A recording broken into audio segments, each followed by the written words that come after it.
So, if the stacking ammo video was about me talking about one of my flaws, this video is kind of me talking about my worries.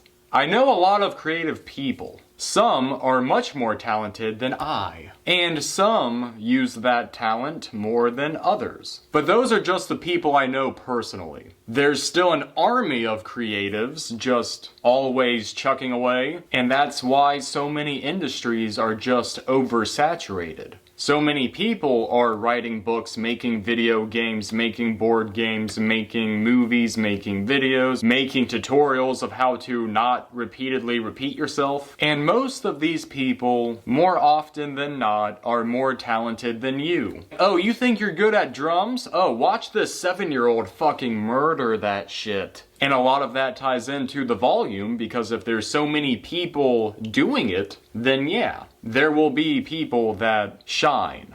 And with that being the environment that it is, it can be hard to compete. But there is kind of an undertone to all of that. There's a certain implication, a subtext to that notion, that there is a graveyard of creativity.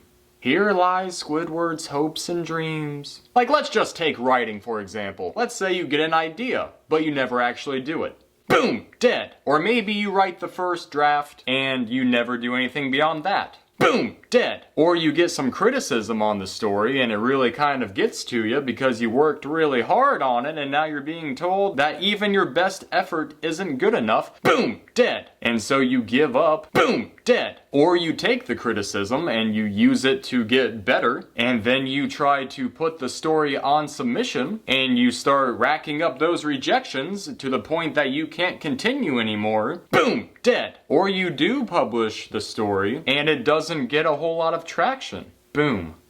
Dead. I think about that every time I go into a bookstore where there are so many books from so many authors, and it's like, how successful was this book in particular? How many readers did this one get? But it's like, for everything that you see, for all of the creative works that are out there, there's literally this whole unforeseen graveyard of creativity of just all the ideas that didn't make it. Now sure, a lot of those ideas probably should not have made it. In fact, there's a lot of ideas that did make it that probably should have died. Boom! Dead. Like, for real though, there is a lot of garbage in the mainstream. You know, for every gem, there's a hunk of garbage. But it's like, even if you do make it super far, even if you do get something published, or you self-publish it yourself. I know people that have self-published and who have massive talent, and they didn't get very far. And so it's like, will I just be adding to the graveyard of creativity? Will I just be another tombstone in a field of tombstones? So it's like, even if you do make it all the way, even if you do publish, there's still a chance that even your book will just sit in a bookstore on the shelf and no one picks it up. And sometimes I just think, is that going to happen to me?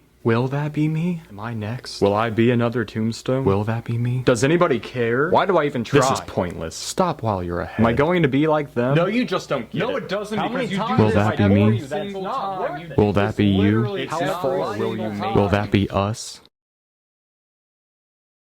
But I guess you won't know until you try. And realistically, that's all any of us can do is try. It's kind of like when you look up into the night sky and you see all the stars, and all the stars that you see are the ones that are the most vibrant and the ones that everyone sees. But even that is just the observable universe. There are still plenty of stars and galaxies that you just can't see. But regardless, they are still stars. They are just as important. And so the real question is, will your star shine through?